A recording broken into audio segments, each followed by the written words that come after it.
Friends, we've been listening, and we've got something new for you today.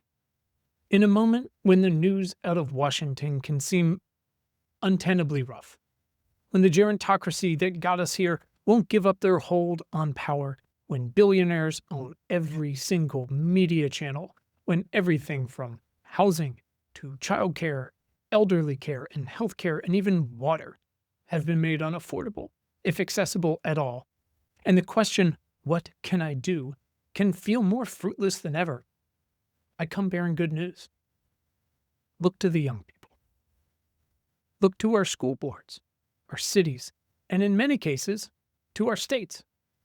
Our country remains a promise unfulfilled, on purpose. Our system imperfectly designed by imperfect men to leave a lot of people out. But there is hope. You, our listeners and readers and viewers across the country and across the world need more examples of fight and progress you can actually see and touch and feel. And beginning today, in partnership with our best friends at Run for Something, we are doing just that. Each episode of this new series, edited and produced, as always, by the infamous Willow Beck, will feature two guests, both sourced from the Run for Something pipeline and graduating classes, the next generation of American leaders. First, I'll introduce one young elected official at the state or local level who's made real, measurable progress on an issue facing more Americans than ever before. And then in the same conversation, I'll introduce a bright-eyed candidate currently running for something like a state legislature, mayor, city council, or school board, who's similarly hell-bent on attacking the same issue in their hometown or state. For all you know, it could be one of yours. We'll find out together what they're working on and why, where they've made progress and where they've struggled, and how their exact tactics and strategies can be transferred to other schools, towns, cities, and states around the country. Now look, if these new conversations inspire you, you can do two things today. Because to be clear, it's not the young people's job to save us. We're not down with that shit. After you listen to these, it's your turn. Number one, find out what office you or some young person you love can run for at runforsomething.net. Two, find and support all of the current Run for Something endorsed candidates at our site, whatcanido.earth. And three, there's a third one, share these conversations. If you need this, and I need this, many, many more people need this. So first up, today, our topic, more and more affordable homes for more of our neighbors. It's a big one. It's a complicated one. There are a million ways for us to chip away at being short 4 million affordable homes. And good news, again, even if it doesn't seem that way, there are a million incredible humans already doing the work in towns and states across the country. And I'm going to introduce you to two of them today. The first is our incumbent. Willie Burnley Jr. is a Run for Something alum who currently sits on the Somerville, Massachusetts City Council. And because he is an overachiever, he is actually also running for the mayor of Somerville. Willie has firsthand experience with displacement, and he is a fierce advocate for tenant rights and affordable housing initiatives, and he has made some real progress in Somerville. Next, I'll talk to our candidate. Kelsey Bond is a renter, community organizer, and union member running for Atlanta City Council. They've organized for everyone from Nabisco workers to Delta ramp workers, and they're running on a platform to expand inclusionary zoning, abolish parking minimums, and among other stuff, to create an office of the tenant advocate. So that's what I've got for you today. Two amazing humans fighting for more and more affordable homes for more of their neighbors, for our neighbors. Let's find out what it means for their hometowns and for yours. Our first guest for this fun new segment with the Friends of Run for Something is candidate for Somerville Mayor, Willie Burnley Jr. Willie, there's no chance you're named after Willie Mays, is it, by any chance? No, I'm named after my father, Willie Burnley. Okay, perfect. Well, close enough. Bet your dad's pretty awesome. I have a framed picture of Willie Mays making the catch for the Giants in my living room. He's the best. He's the best. Anyways, great. We're already off track. Willie, you are currently on the city council, is that right, in Somerville? Yes, I'm an at-large city councilor, meaning I represent the entire city. Ah, very important. Okay. And your focus is on creating a more inclusive and accessible city, a better place for all residents. And in your bio, it talks about how you have faced yourself the challenges of displacement due to rising rent costs, which I think everyone listening will understand. And so you're a fierce advocate for tenant rights and affordable housing initiatives. Am I getting that right? That's absolutely right. Okay. Awesome. Willie, why did you run for Somerville City Council? A few years before I ran for city council, I moved to Somerville. Right out of college, I went to Emerson College in downtown Boston, studied writing, literature, and publishing, wanted to be an author, got into journalism, moved to Somerville because the rent was cheap at the time. And like a lot of places, as development came in and as it became more desirable, rents started to skyrocket, and it happened very quickly. Mhm. So within living here for a year, my landlord came to my door one day and said, "Hey, your rent's going up at least $400 next." I didn't have an extra $400 a month because unless I have a rich uncle somewhere who I don't know about, I come from a working class background. I was just scraping by. And I was ultimately forced to leave Somerville and the state of Massachusetts, going back home to Southern California, where I'm from. And I made a promise to myself when I went back there and slept on my mom's floor for a few months while I got a job and got back on my feet, that I was going to come back to this community and try to fight so that the kind of terror and anxiety that I experienced wasn't experienced by anybody else. And so that's what I tried to do. And I was pretty successful at it. And a lot of local advocates and community leaders said, if you want to fight for these things, if you want to make moral budgets with the city's authority, you should run for city council. And luckily, I had some experience on campaign. So I thought, yeah, why not? Let's try it. Let's try to make a place where everybody can live, regardless of their economic background. I love that. And I mean, you went back, I don't know where in Southern California you went back to. I was in LA for 15 years, also one of the most unaffordable places on planet Earth, so it's not like you went back to a utopia of that sort of thing. We're all sitting around waiting for Governor Newsom to sign SB 79 this week, which just, Well, you know, taking up space on his desk at this point. So you worked on the reelection campaigns of Elizabeth Warren and Ed Markey, obviously two folks who really fight for the people and have shown a lot of measurable progress on that stuff, even if it's kind of all a threat right now. well, Different conversation. So I guess we don't really have to get into like why this issue for you. Obviously, like you said, this was really your like origin story, and you came back and someone said you should run for city council, and probably unlike most folks that didn't immediately terrify you because like you said you had some political experience. You saw how the sausage is made, not made, poorly made, all those different things. Talk to me about how you started to approach this. So your experience was, I do not have an extra $400 a month. I've only been here a year and I'm already priced out. How do you start to approach this since you came back and really kind of knew the ins and outs of Somerville a little bit? You're not a lifelong person there, but there's so many different ways we have to come at housing. It really requires the kitchen sink approach.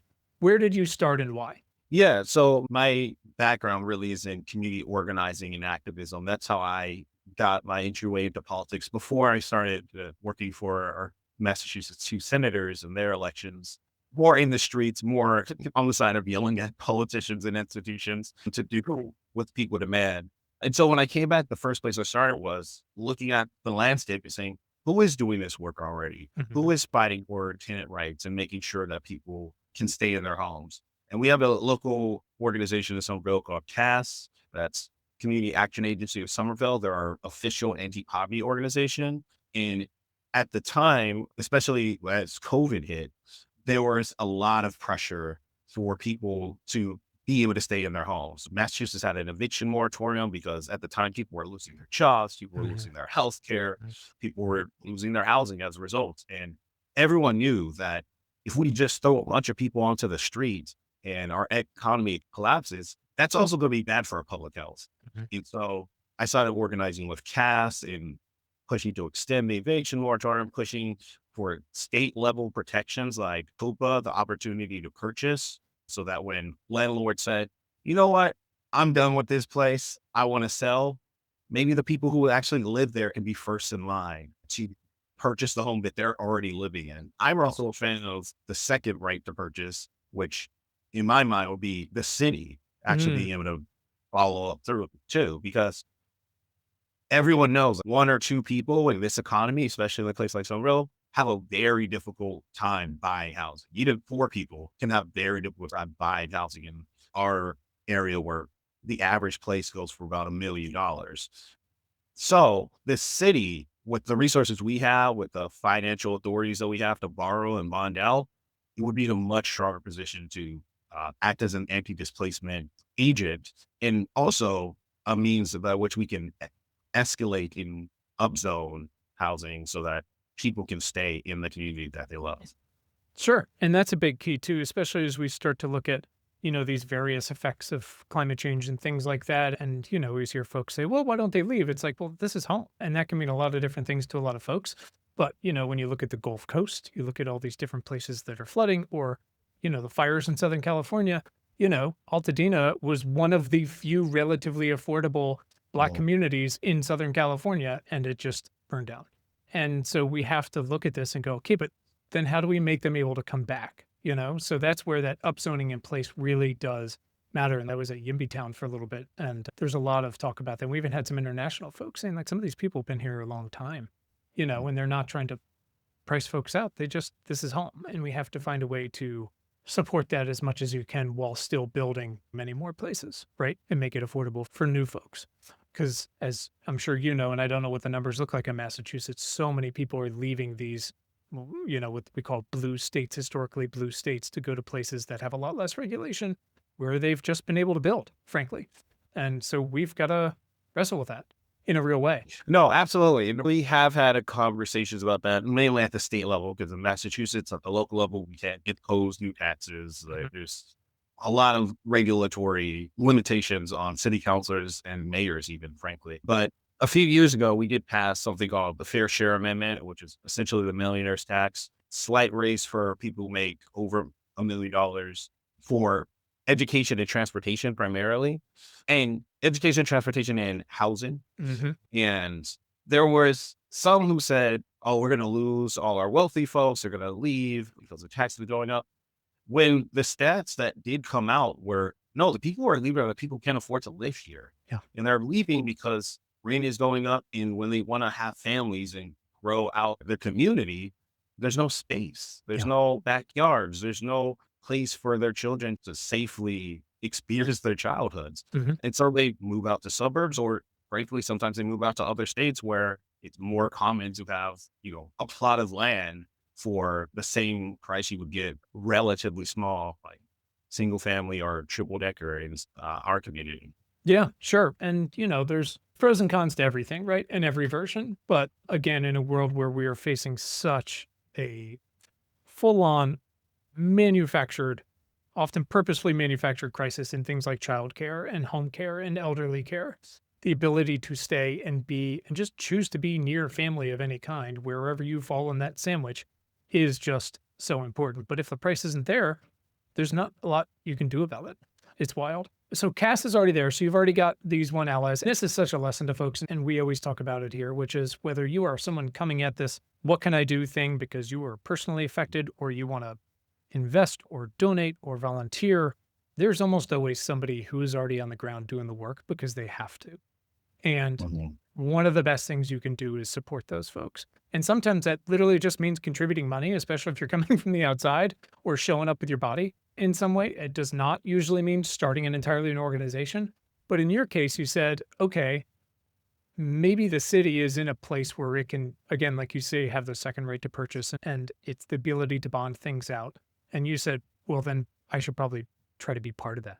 Tell me about what the rest of the council looked like so far in your time there. Were there allies there? Have you been pushing a rock up a hill? What are we looking at? I mean, a bit of both. Certainly, when I was elected, I had the joy and honor of being endorsed by Run for Something. And just for context, when I first ran, I was 27, got elected, and 2 weeks later, I was 28. So that was nice. Wow. But as a result, I came in with a lot of energy and a lot of ideas. And I was like, let's get all of this stuff done. And certainly, I think there was at the time maybe a little like, okay, come on. There's Uh-huh. a process for these things. Let's work Sure. it through. But I've been very lucky in that in Somerville, we are one of the most densely packed communities in the country. We used to be number one, but now we're around top 10. Everyone knows housing is our number one crisis. The affordability is our number one crisis. And so the council is generally highly aligned when it comes to if there's money we can give to make sure that people are stabilized, if there's ways that we can be a part of making sure that more units come online, let's do that. So the first law I ever proposed was a tenants know your rights law, Mhm. where we just said, hey, we had a law, the Housing Stability Notification Act, that said if you are going through an eviction process, you have the right to be told about what your rights are Mhm. in that eviction process, and your landlord has to give you a document that the city created with those rights. And I said, that's great. But people shouldn't just be learning what their rights are when they're in the worst Yeah. position that they've probably ever been in Ever their been in. lives. Yep. I mean, imagine being told by someone, hey, you might not have somewhere to live next week or next month once a court gets involved. I thought that was a great outcome, but the wrong approach. So I said, hey, you should also be getting your tenants' rights as you start your tenancy. And so we passed a law that says within 5 business days, your landlord has to give you a document that the city created with your rights, rental resources, people you can reach out to if there's disputes, and it is available in all the major languages in Somerville as well, so that everyone can potentially have that.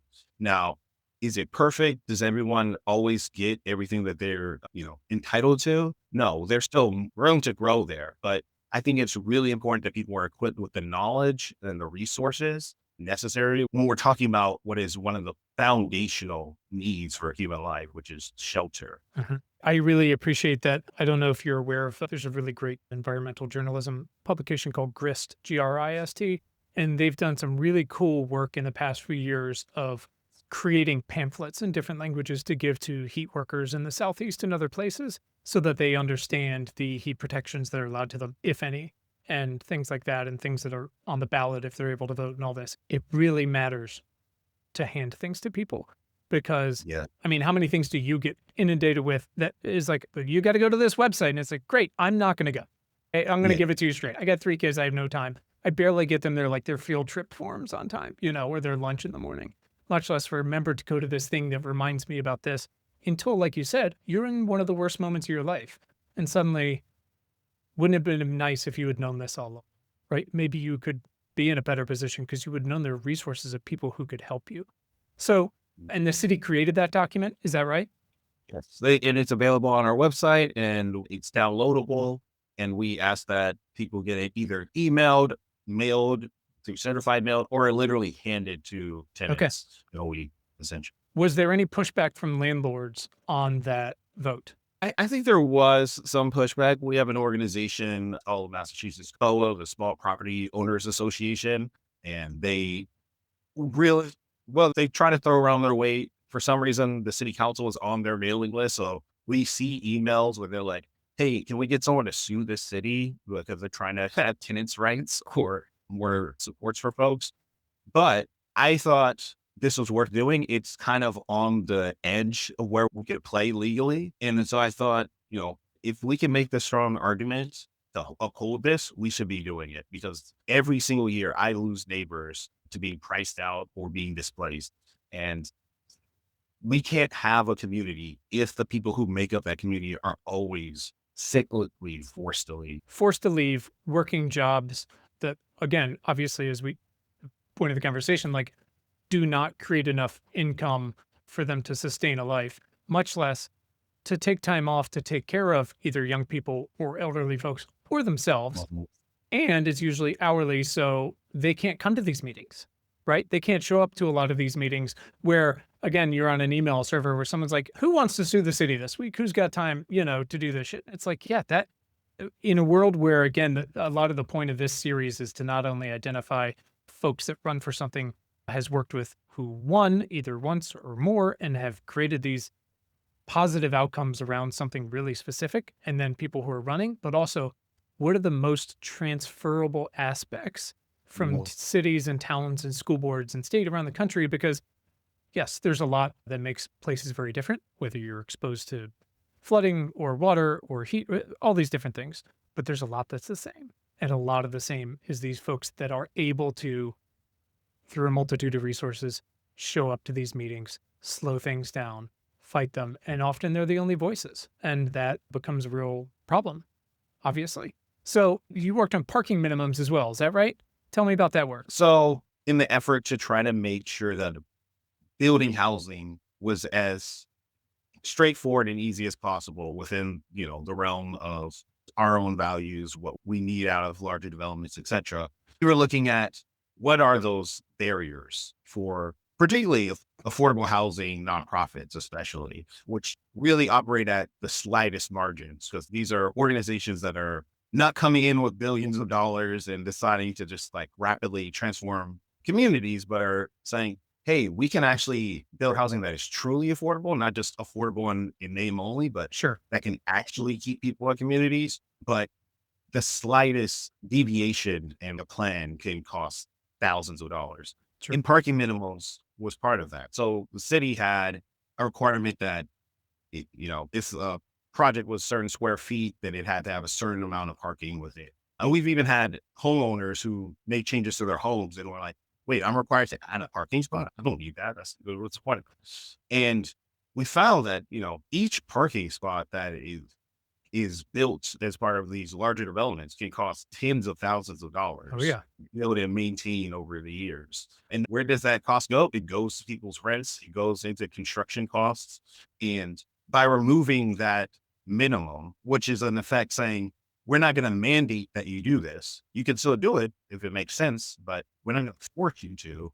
We bring down the construction costs, which hopefully helps bring down rents and all the subsequent fees that are associated with housing. Again, as we talk about transferable things, parking minimums is something that not every city and town, but many are now fighting in a lot of ways because, again, it is one part of that kitchen sink approach. Is it going to solve, like you said, affordable housing?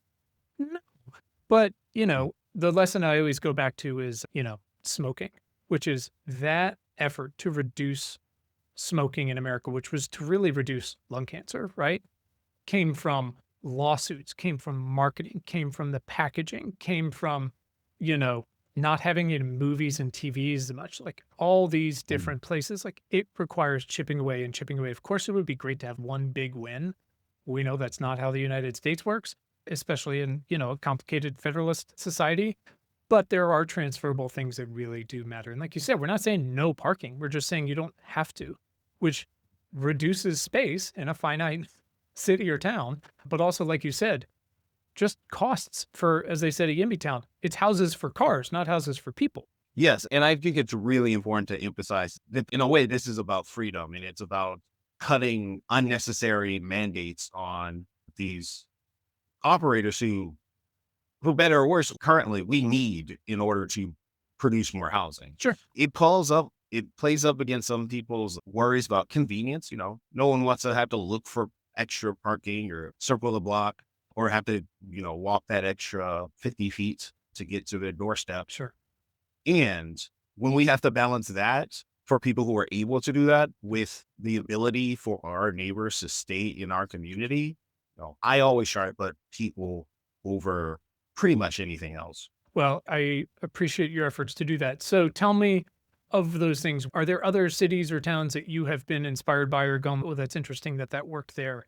And now we can try that here, either in your time so far on the council or as mayor, like that you've got in your pocket? Yeah, I mean, absolutely. I feel like a big conversation at this point is also social housing. And one of the proposals I had as a mayoral candidate is to build an office of social housing where we could, as a city, start to take part in the market. Mhm. Because when people often talk about, well, we should build more housing, we should do this. As a member of the government, I can say there's a real division when we're talking about who the we is. Mhm. In most cases, especially in a place like Massachusetts, the people who are building housing are developers or construction companies or it's not the actual government for the most part. And what that means is we have, say like Massachusetts, where there's no rent control or ability to regulate rental costs. It means we have very little control of what the projects look like, how much they cost, even where they go to a certain degree. But if the city was actually playing a more active role, we could take more of a frontward facing way of either acquiring housing, Mm. as I was mentioning before, saying, oh, this housing's going on the market and people might be displaced. If the city steps in and we can think long term about what it means to get a profit on that and where Mhm. that profit would go, because we're not a profit making entity, Sure. would hopefully be into building more housing. And there's a lot of communities looking at it. Chicago, Maryland has looked into it a lot. Mhm. This is something I think that we're going to see more and more cities moving towards. Sure. I know there was talk of some sort of land trust, and I know a lot of places are working on that kind of idea. Can you talk about that for just a moment? Yeah, Somerville has a community land trust, so the Somerville Community Land Trust. It's only been around for a handful of years, but they've actually made great strides in that amount of time. In 2021, I was also doing a little bit of volunteering with them just to see where they were at, get the lay of the land. And at the time, they had zero assets or parcels. They were trying to build up financial one expertise, but also relationships.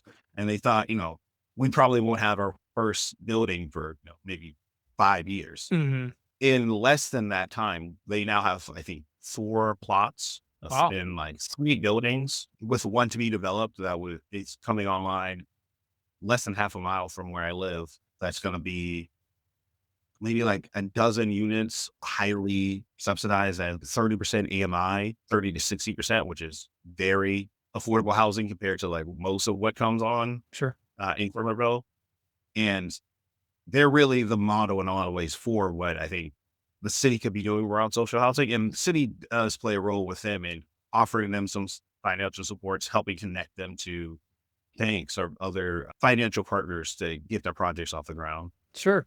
And that would seem to be a real ally for you, as at least on the council, if not as mayor. Could you just let's back up for 1 second? 30 Mhm. seconds. Tell the folks what a real community land trust is, sort of what that model is. Just if they hear about it in their city, they look up it, if it exists, or how do you start one, or what the benefits are. Yeah, absolutely. And I'll do a very abbreviated one because the history of community land trusts goes back quite a long time Sure. in this country. Starts in, I believe, Mississippi, and as both a racial and economic justice endeavor. Sure.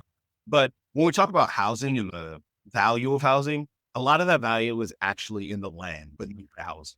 And so the land trusts are really models of somewhat collective ownership, not in a far left sense Mhm. necessarily. Like as a nonprofit saying, look, we're going to have this land and we're going to buy it in order to either develop housing or Mhm. to acquire the housing that is there so that we can, as a nonprofit, manage it, get people in there at incredibly reduced rates because again, these are not profit seeking entities. They're trying to make sure that we can have permanently affordable housing. The New York Times has a great article about it. I think that's called literally, we can build permanently affordable housing. Great. um, We'll find it. We'll throw it in the show notes. Awesome. Yeah, that kind of stuff is really interesting. And your point about the land is obviously compelling. And again, a thing I don't think a lot of folks who don't have to think about it for whatever reason haven't thought of. And that's why, again, there's a lot of focus and talk now on working on land value taxes, right? And this is absolutely. really important land and it needs to be developed. And I think that the connection that people sometimes miss, but they understand intuitively, is a place like Somerville, for example. 20 years ago, it had a very different reputation. People called it Somerville. We had the Winter Hill Gang, which had Whitey Bulger. It was a very different place. But as the perception of it changed, as more people want to come and be a part of this community, we saw a corresponding rise in rents, rise in the cost of everything. And I think people intuitively understand, like, wait, when more people want to move to a place, everything starts to become more expensive. And that is often a product of what people are assessing the value of the land to be based on the demand. Sure. Absolutely. Okay. Two last questions and then I'm going to get you out of here. Maybe a third one. Sorry. You are both an incumbent and a candidate, which is awesome. What advice would you give a young run for something candidate running for city council anywhere in the United States? Yeah, I would say be relentless, be principled, and be friendly. So much of campaigns are about how you make another person feel when they meet you, whether they feel like you have a sense of competence, whether you're friendly, whether you have a heart that's in the right place and they're fighting for the right things. And I think it's a real balance, particularly for young people who are often forced to prove their competence or prove that they can actually measure up in these roles that if you're not an incumbent, you've never had before. So showing that you have done your homework and you really care about this community that you're trying to represent, I think is top of the list as you try to earn people's votes. I love that. I love that. Okay, we always ask this, so might as well ask it. What are you reading these days? What's on your nightstand or Kindle or whatever, audiobook? Don't care. And it can be related to housing or it can be about dragons or a coloring book. I don't care. Just love books. We have hundreds of books our guests have recommended on Bookshop, and people just love that stuff. Well, let me look over here because I just happen to be right next to a shelf. Winners Take All. That's right here. Is a really good book about the ways in which the hyper wealthy shape our understanding of charity, of philanthropy, of how wealth should be distributed throughout our society. And the effect of that is often let's not do anything about taxes. Let's just have a few individuals who have, if you're Elon Musk, $500 billion, decide what would be most impactful for all Right. that money goes. Right. I love that. That is it's a pet peeve of mine. Folks who work on the charitable front lines are incredible. I'm sure I know a lot of them would love to put themselves out of business by solving housing or childhood cancer or whatever it might be. But at the same time, how to phrase this correctly, a lot of it is unnecessary. And it's there simply because so many of our wealthy do not pay their fair share, like your bill. And boy, is that adding up in a lot of ways. I can't thank you enough for coming. Anything else I'm missing here, Willie, before we let you go? This is the problem with saying I'm going to do these sort of shorter ones and two is that no, I just want to talk to you for 3 hours. It's a real problem. Last thing I'll say, I have to do it as a candidate. If you're interested in learning about my race, go to willieforsomerville.com. That's WILLIEFOR Somerville, SOMERVILLE.com. And yeah, get involved. We have phone banks every week in the Boston area. We have canvases as well. And we got 27 days to try to change the world. Yeah, I'm with you, man. That's awesome. I'm down in Virginia, and it's basically everything is at stake here in 27 days. So I hear you. Thank you so much for your time. Thank you so much for moving to Somerville and then having to leave and then saying you're going to come back and then coming back and doing the thing. That is fucking awesome. And I hope people take not just these policy things away from it, but this point of I can't in good conscience not do something about this thing that has affected me, that is affecting so many other people. It is really meaningful. And not to diminish it, it's easier than people think. It's the idea of there's a variety of quotes from JFK, whoever it is, about, doing nothing is just as much of an issue often than contributing negatively. And just stepping up and simply supporting your race, working with allies, finding them, moving other people on the city council towards just giving tenants the list of their rights and their resources when they move in can start to chip away at this thing that consumes everything. So really appreciate it, Willie. Thank you so much for joining us. Thank you. For the second part of our conversation today, we've got Kelsey Bond. Kelsey is a renter, community organizer, former education policy worker, union member, amazing, running for the Atlanta City Council down in District 2 in Georgia, America. You are working with our friends at Run for Something. Kelsey, welcome to the Thunderdome. Welcome to the show. Thanks for having me. Absolutely. Let's get the business side of this out of the way first. How'd you get hooked up with our friends from Run for Something?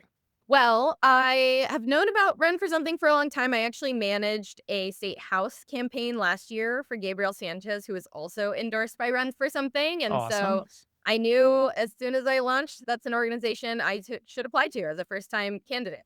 That is fantastic. I hope Amanda just cuts that into an advertisement. That's perfect. All right. So again, people can go to your website, I'm sure your socials, all these things to talk about who you are and why you're doing this.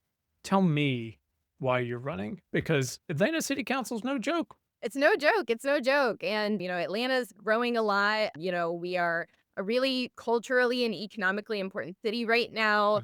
And so I'm running for this seat because I have lived in Atlanta City Council District 2 for 10 years. I'm a renter. I moved back to Atlanta straight after college. And During these last 10 years, my rent has essentially doubled. And this is not a story that's unique to me.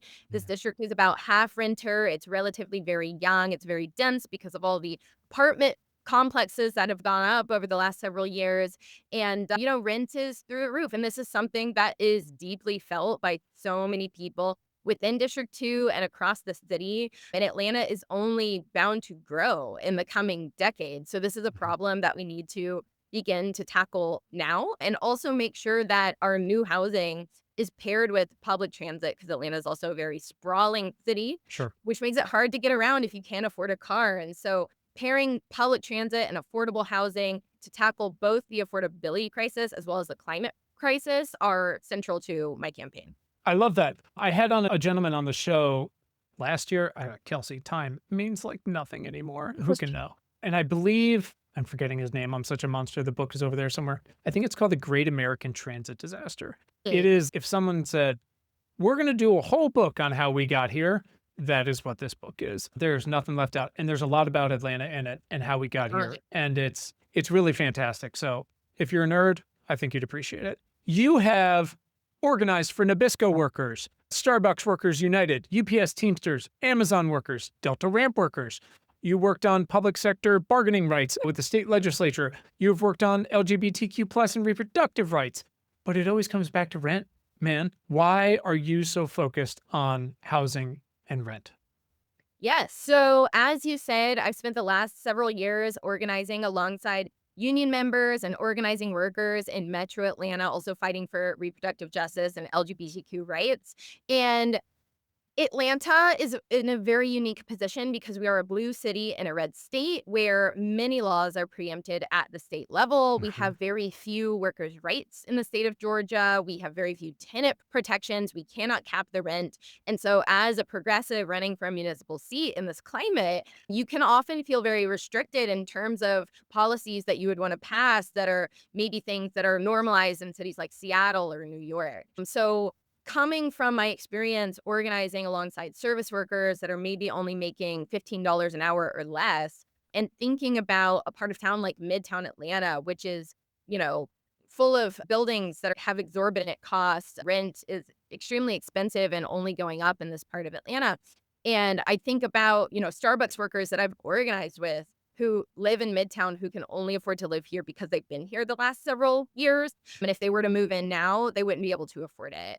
And so starting with housing as a human right and thinking about how that ties in with economic justice, how, trans and LGBTQ youth are so much more likely to be housing insecure. Housing is so central to my campaign because it lies at the intersection of all of these other issues, economic justice, queer rights that I care about so much. And it is something that the city actually has the ability to move forward on. I love it. It touches everything. It's fortunately and unfortunately just like climate change or public health, where you go, it's like the 6 degrees of Kevin Bacon. It's like I'll Yeah. connect housing or the jet stream to anything, which is a fun game and also a bummer at parties, but I don't get invited to them very often anymore. So it's totally fine. Talk to me about, because you're right, Atlanta is a relatively progressive city with both its own history and complications around everything from transit to housing to everything. But at the same time, there are some lessons, some examples, some transferable tactics and strategies that hopefully in 2025, you, a future member of the city council, can pick up from even some of these either more blue cities or blue cities that are another ones, which, by the way, are also a disaster on housing. Basically, like, I where are you looking and going, we could take a piece of that, or we could learn from this, or this might work in our city? Like, what are you trying to Well, bring there? Talk to me about how that intersects with your platform.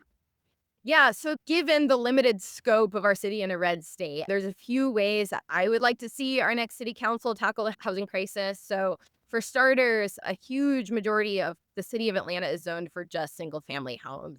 As a renter, I cannot afford to live in a McMansion. So, it's really essential that we upzone a lot of these neighborhoods, which have historically only served single family homes, so that we can build more diverse housing types like duplexes, townhomes, apartment buildings, mixed use complexes, to make sure that we have a more diverse array of housing, particularly in District 2.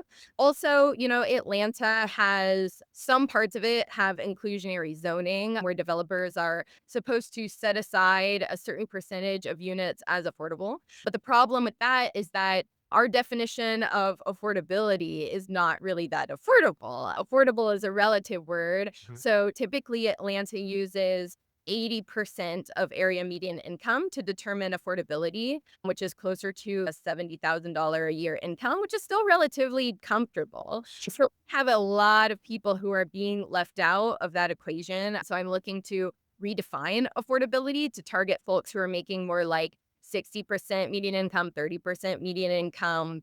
Also, long term, these inclusionary zoning residences are only temporarily affordable, Mhm. which, means people's future is up in the air once that affordability expires. So I think that our city should lean more into models like social housing, community land trusts. I know that Seattle just passed a referendum to initiate this social housing project and create a social housing developer for the city. So these are options that Atlanta can look towards as a model, and hopefully we see some investment in that in the coming years. What about, and if folks are new to this, then, well, this is probably their first time listening, but, looking at places like Texas, where we're talking about wind power or solar power or housing, maybe less so transit, and have had enormous successes in the past, 3 to 5 to 7 years, building more housing, building more affordable housing, building more wind power, in part because one, they got a lot of people coming in from a lot of these other places where people can't afford them, but also because there just simply aren't the same regulations. And again, I'm as progressive as it gets. Like you're saying, the word affordable means nothing. It's kind of like when you see natural on like a package of granola, you're like, it means nothing. There are some things we do need to define and regulate better, and there's other things that we have just run into the ground and we can't do anything anywhere. What can you learn, or have you learned, or are you eager to learn from places like that? What can you learn from Austin, Texas? Oh, Austin, Texas. I mean, honestly, that's a city that I should look more into. I know that Austin has been innovative in terms of housing solutions for their houseless community, Hmm. converting like old hotels into housing. And that's something where Atlanta has been doing a bit, is leveraging publicly owned land and abandoned vacant buildings for affordable housing initiatives. These have gone very slow in recent years, but I think that's exactly what we should be doing, is leveraging land that's underutilized to fund affordable housing. Yeah, I think that's where people are really starting to focus on land taxes, land trusts, like you said, focusing on parking minimums and all these different things. So again, housing, climate, whatever, there's no one policy that's going to unlock anything, but whether it's single stair or again, parking minimums or whatever it might be, renters' rights, you can start to make progress and empower renters and also, empower communities, whether you're looking at these 15-minute communities like the Barcelona idea or whatever it might be. I don't think folks realize how many cities are like yours where it is flat out illegal to build anything but single family housing. We have to start there. It's unreal. Yeah, it's unreal. And I mean, this is really what contributes to our traffic in Atlanta as well, as our city is so sprawling and it was planned this way, Mhm. which makes it impossible to get anywhere without a car. And so, another huge issue we're running on is transit expansion, which has been a big fight in Atlanta in recent years because 10 years ago, we passed this referendum to expand our transit line, MARTA, and basically none of these projects have moved forward over the last decade, even though we've been collecting a half penny sales tax. And something people don't really understand, or that I've been trying to reinforce through our campaign, is that in order to have successful transit expansion, we also need that housing density. Because without that, you don't Sure. have the ridership, you don't have the ability to justify transit expansion. So these dense, affordable housing and transit really do need to go hand in hand. 100%. You said you've been there for 10 years. Again, obviously, you've organized with apparently everyone. Who are some of the allies on the ground in this particular area that you're already working with or looking forward to working with once you're elected? Yeah, so I am really proud that our campaign has assembled a very broad, diverse coalition of labor unions and progressive organizations that are backing our campaign. And so, we're supported by the Democratic Socialists of America, Working Families Party, several labor unions, including the North Georgia Labor Council, the Painters Union, Workers United, Georgia Conservation Voters, and other progressive LGBTQ groups, environmental groups. And I think this speaks a lot to the values that we're platforming throughout this campaign and the priorities that I'll have on Atlanta City Council. And something I'm really excited about is, again, I've done labor organizing these last several years, and many of these anti-labor laws come from the state level, but there is still an avenue for the city to uplift workers, educate them on their rights. And so the city owns the Atlanta airport, which has been a major organizing hub in recent Mhm. years. The Delta Union Drive has been the largest organizing drive in the country, organizing flight attendants, ramp workers, and that's with the flight attendants union and the machinist union, and then janitors and other workers are organizing with SEIU. And so I'm really hopeful to work with SEIU to pass a airport workers bill of rights, similar Love it. to what was passed in New Orleans, to kind of reaffirm that these workers should be earning living wages, that they deserve health care benefits. And the way it works right now at the airport is all these workers are under multiple different disparate contracts. And so the goal is to bring them under a single contract so it's easier for the city to actually step in and say these workers deserve XYZ wages. I love what a diverse group of allies you've already put together and that you hope to work with more once you are elected. This idea that's so simple, and I do not remember where I heard it, but it's that any kind of conversation we're having, and this is the same as, what I learned when I first started knocking on doors and stuff, is let the people tell you what their concerns are. There's the what of a conversation, like, what are we talking about? Renters' rights, right? Paychecks, contracts at an airport, flight attendants, whatever it might be. But then there's the how are we talking about it and the why are we talking about it?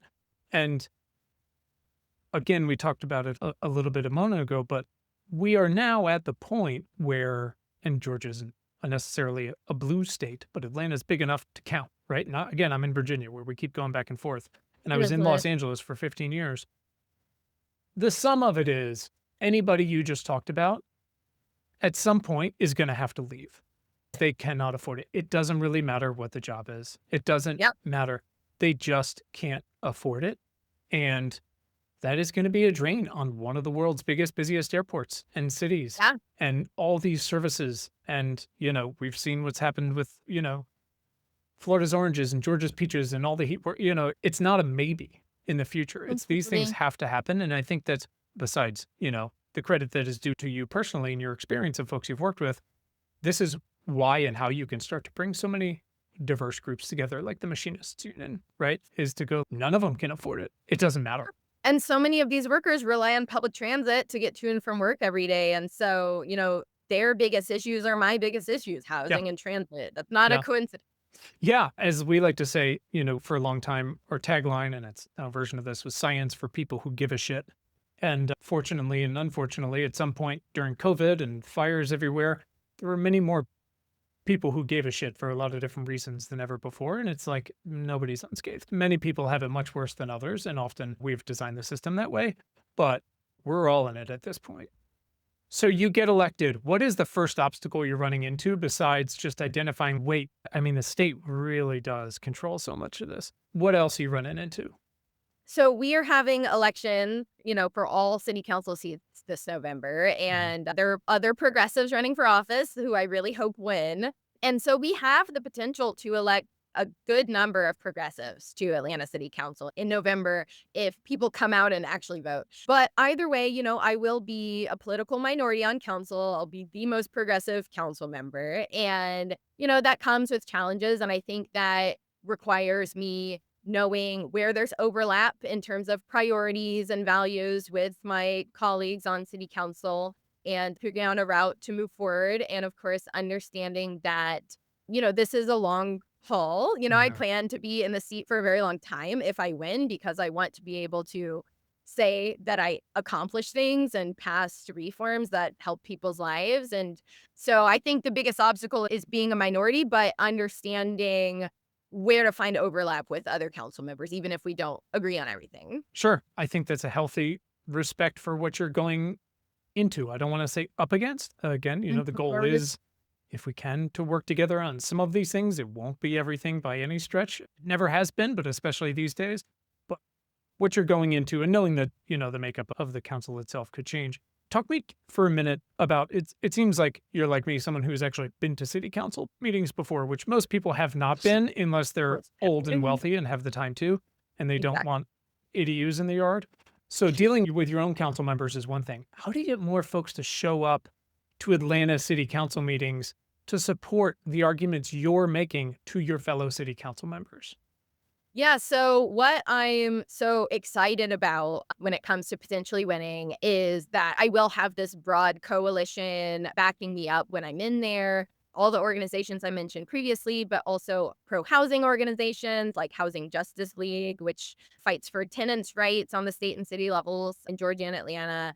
And so, we have people who can mobilize and come out to City Hall. And this will be the first time in Atlanta where, like, a real community organizer gets elected to the Mhm. Atlanta City Council. And I think we will get to really experiment with what it looks like to have an inside outside strategy where I'm really working with organizers on the ground to push for whatever it is, maybe public transit, maybe some affordable housing initiative.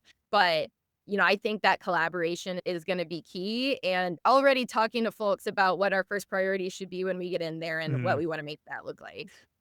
Where does that, and you can reveal it if you'd like, where does that priority fit within the intersection of what you're most excited about, what Atlanta needs the most and District 2 constituents need the most, and what is most, honestly, measurably doable, however incremental it may need to be, knowing that some of these things take God knows how many votes and how much time. Sure. So I think that my first and top priority when I get elected will be moving forward on building light rail on the East Side Beltline Trail. So this will take a second to explain, but Please. the Atlanta Beltline is a walking trail that kind of circles the inner city neighborhoods in Atlanta, and it's built on an old rail line.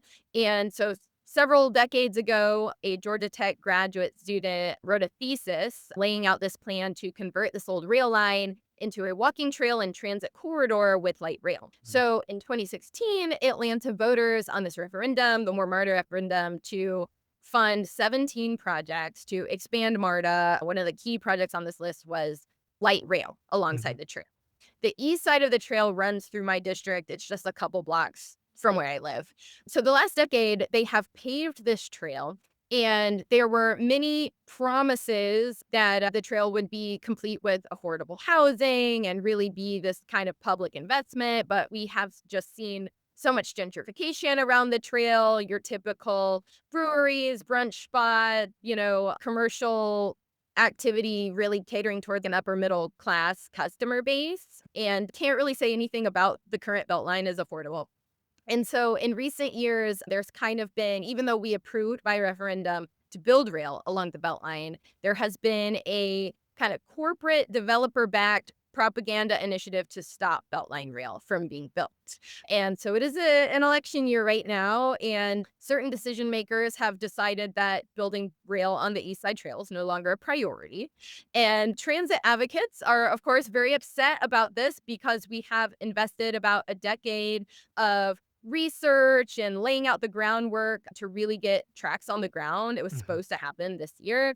And, people are tired of the broken promises. And I believe that under the new council next year, we absolutely have a path to move forward on the original plan to make rail happen, because the mayor's alternative would basically have us building rail 10 years out from now. And we don't have 10 years. We need to not kick the can down the road to future administration. We made this promise to voters. We have the funding, we have the plans. We shouldn't cave just because a few corporate interests are giving us pushback. So that would be my number one priority.